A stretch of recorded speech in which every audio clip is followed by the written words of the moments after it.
From behind the shoulder-length hair, a woman's voice is heard. I finished my script. Shouldn't have used paper to point it out. It's only the first draft. Think about the trees.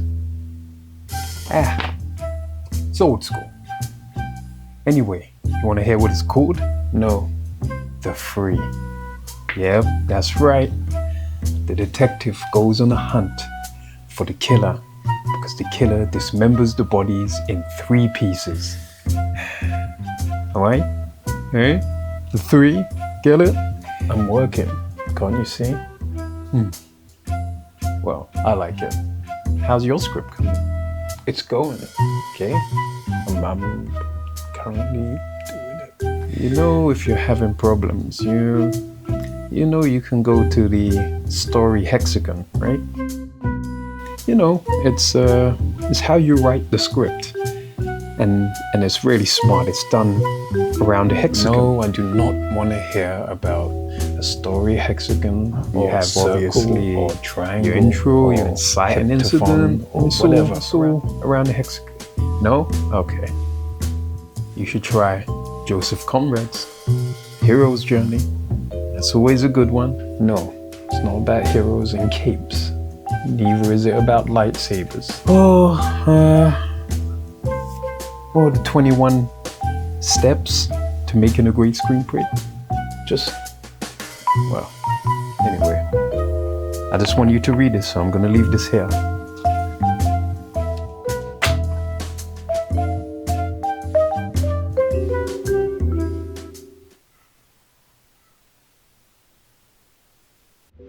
Wanna be a good filmmaker? Go to films. Wanna write a good film? Go to Screenplays. Let's get into it. Filmmaking is a medium for storytelling, and the main document that you're gonna need is the script or screenplay. So in this video, I wanna go through 10 screenplays that I think will make you a better filmmaker and writer, period. Hey, what's going on? My name's Dwayne Valentino. Welcome to my channel. And yeah, without further ado, let's get into it. Oh, before I begin, I'm gonna assume you know about the screenwriting structure and the unique kind of format that it's laid out in. I'm also going to assume that you know about the 3-act structure. I'm going to assume that you know about the exposition within a screenplay and how information is given and gained. I'm going to assume also you know about the A-B plot points or C-even plot points. And with all of that, let's get straight into it. First up, we got Casablanca. I know, it makes everyone's list, right? If you look at the 100 screenplays, you're going to find Casablanca almost always on the top.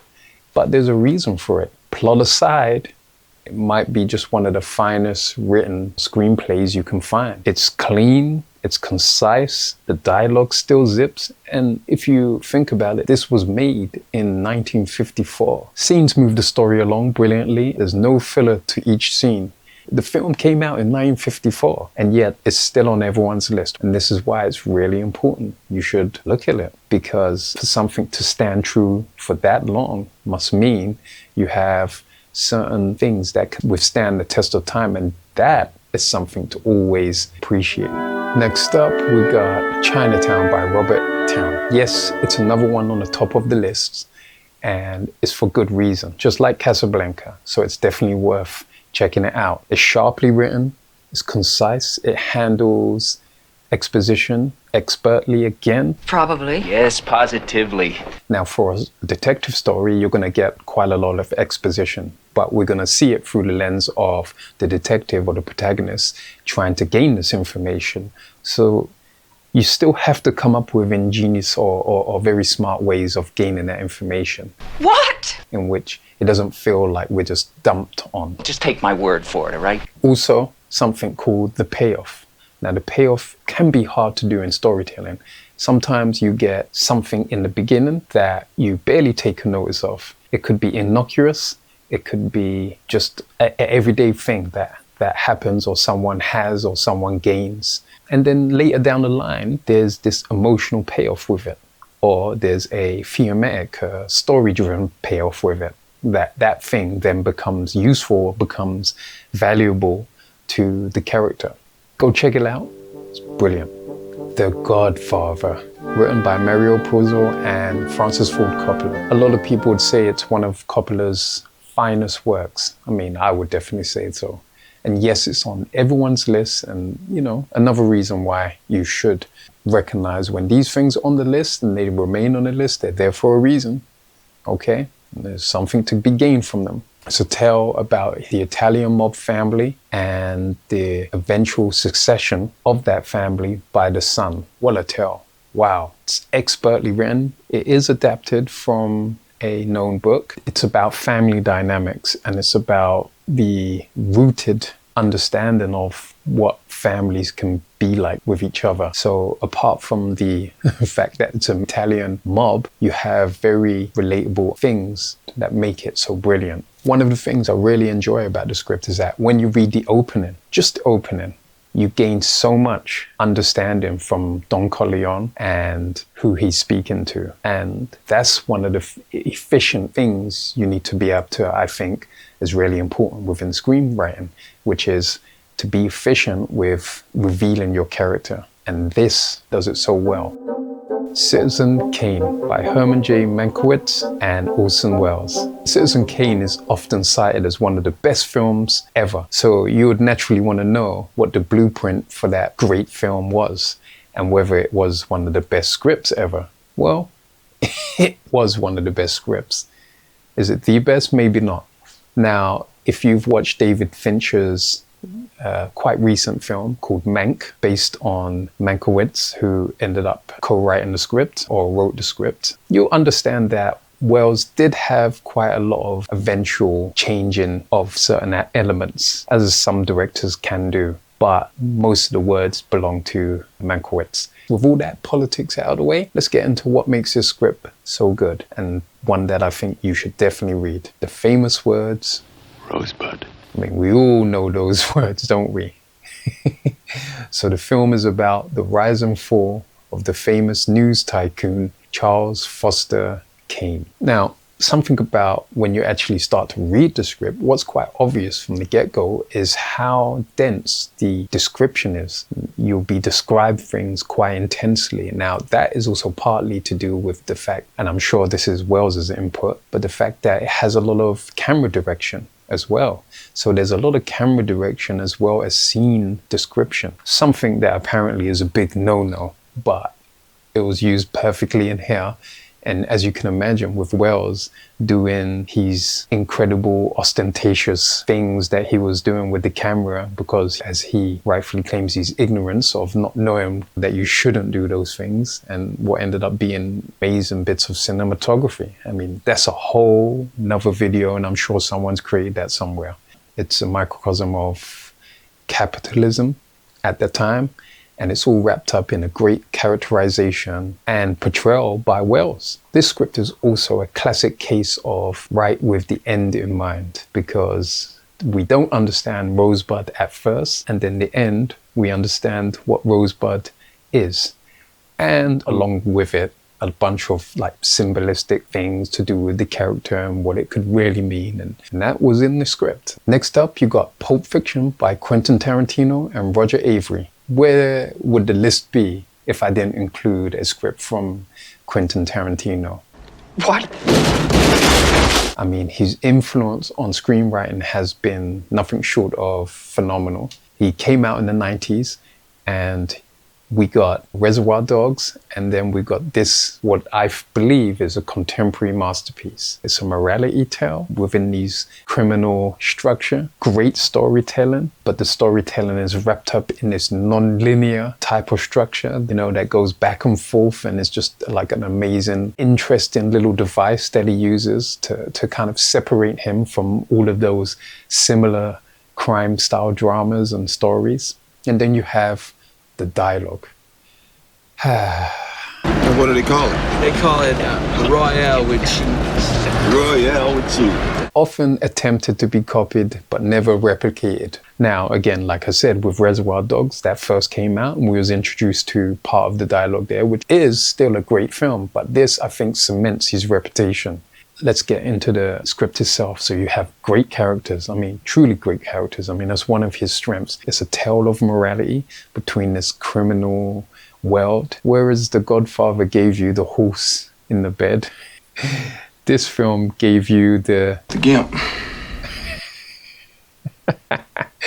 Oh dear, what a scene. I mean, that's one of the great things, is that you see these scenes and you see how he's written them, and he's chosen to like then direct them. It's just amazing. Just reading it will help you immensely. If you're a Tarantino fan, you've got to read his scripts.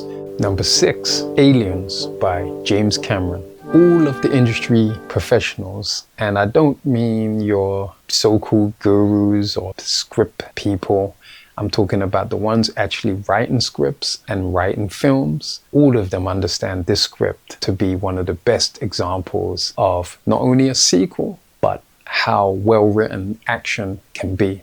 I think Jim doesn't get enough credit where it's due for writing.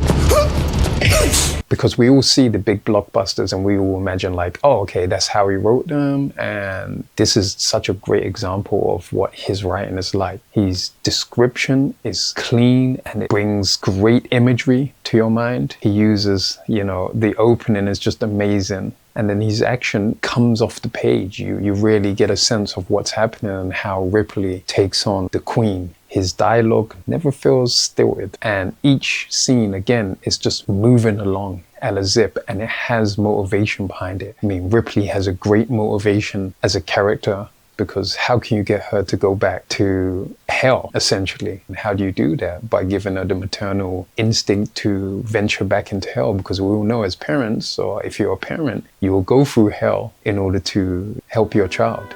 Shawshank Redemption by Frank Darabont. While there's a huge amount of Stephen King adaptations, this one might be one of the best, if not the best. And that's a bold statement. But in terms of what Darabont was able to do with the script, because this came from one of Stephen King's novellas. I mean, the man's quite prolific, but this one was one of his smaller books. And yes, if you read the script, there are some changes structurally, but it was all done to be adapted from the page to the screen. Frank understood that. He understood the difference in, when you read something and when you adapt it for the screen, it has to work on a slightly different level, which brings me to my little gripe, because Stephen King, Mr. King, I'm sorry, but The Shining still works.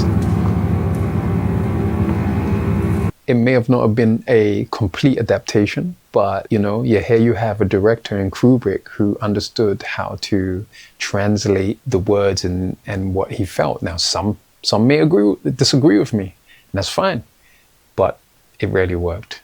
If you're looking for a great use of narration, look no further than this screenplay as an amazing example. And when you add Morgan Freeman's voice to the mix, you have match made in cinematic heaven.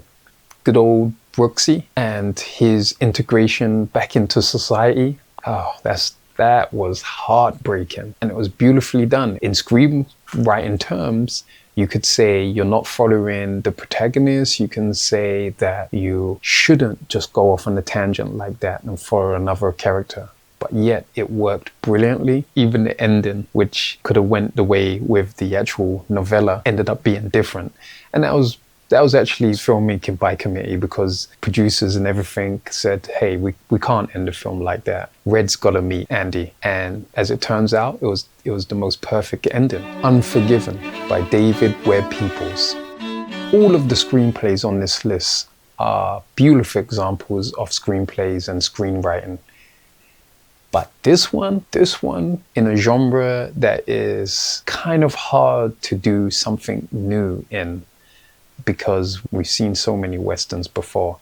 This one is just a beautiful script. It's almost literary. You can almost say that the description is similar to like prose. It's that beautiful. Hailed as a revisionist Western, it deconstructs the notion of the Western and the typical hero. It puts us in this sort of grays. It's also worth noting that David Peoples was also responsible for writing the first Blade Runner. Just thought I'd throw that in there. It's quite interesting. I mean, it's another great film and great script. What you'll find is amazing character development. Interestingly, you won't find it so much within the protagonist himself, because the protagonist tends to end up becoming exactly what we all knew he would become. But it's with everyone else that we find the character development. And that is a brilliant touch. We're nearly there, folks. We're nearly there. Number 9, Eternal Sunshine of a Spotless Mind by Charlie Kaufman. With a sci-fi that could rival Philip K. Dick. Maybe it's a little bit much, but not really, actually, because this is a sci-fi as much as it is a love story. Charlie Kaufman doing what we've come to know him do so well, paired with a great director in Michel Gondry. Michel Gondry from the noughties had some amazing videos of Bjork and stuff like that. It was great pairing. Now, it is worth being said that Michel Gondry did end up making a few adjustments to the script, and this was mainly for pacing issues. He understood that when you do something for screen, you need to have a certain amount of pace, and Charlie probably just went off a little bit on tangents with some of the material.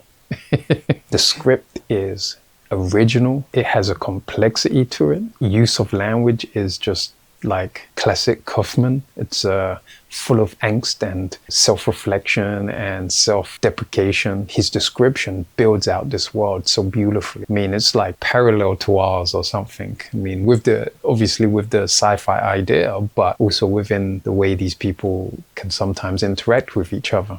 Plot is non-linear, but not only non-linear in a event what happens after each other kind of way, but also non-linear with inclusion of the conscious and subconscious. So moments of like, the character's conscious and subconscious. So that's an amazing thing to achieve in a screenplay. It's a really simple premise, and the premise is expertly handled. And that is, if you could remove the pain of a breakup or the pain of grief, would you do it? Just a simple, beautiful premise, and handled in a way that is just quirky and beautiful. And last but not least, Back to the Future by Bob Gale and Robert Zemeckis. If you're looking for a template for a almost perfect script, then some would say you look at Back to the Future. Everything's included. Great story, great characters, exposition handled beautifully, plot points handled beautifully, and payoffs, like I mentioned earlier. This has amazing payoffs to the point where it has payoffs that work in time differences. So you have payoffs that work from the 80s, that work in the 40s when he goes back in time. And the time traveling device is used to identify with our identities, what makes us better, how we can improve, all of those human conditional things that we tend to sometimes take for granted. And yet time travel is used perfectly here. Some would say is the logic of time travel, but if you set it up in the world that you're writing, you're just going to be pulled along by well-written characters. It's truly one of the greatest screenplays that you can read. There are payoffs in that. Why does a character do certain things, logically speaking? Why is he given the number on the flyer? And the flyer is also a reminder for him about the clock tower. And then will he be even thinking about the clock tower if he hadn't been given the number on the clock tower from Jennifer? And, there's all of these little things in it that could have easily been not given any real thought or logic to. And there you have it. 10 screenplays that will get you out of any situation you're in currently writing your project. Plus, it's just great for inspiration. Like I said in the beginning, if you want to write movies, go to Screenplays. Yes, you can go to all of the gurus, the books. I have a number of them myself, but there's something invaluable that reading screenplays does. There's something you can't replace. With these screenplays, they will put you on the right track. Now there's loads more, and there's so many I could have included, but for the first 10, check these out. At the end of the day, your input feeds your taste, and your taste feeds your ability to discern between good and bad. I myself am going to go back to them. I always like to reread some of these screenplays every now and again and kind of refresh. So I hope you follow me on this journey and do the same. It only serves to make us a little bit better, which is something I'm always preaching over here on this channel. Thank you for listening. If you've listened this far, thank you very much. And if you like, give me a thumbs up. That would be amazing. It really helps the channel. And subscribe if you like what we're doing over here. I'd love to catch you in the next one. Until then, take care. Peace out.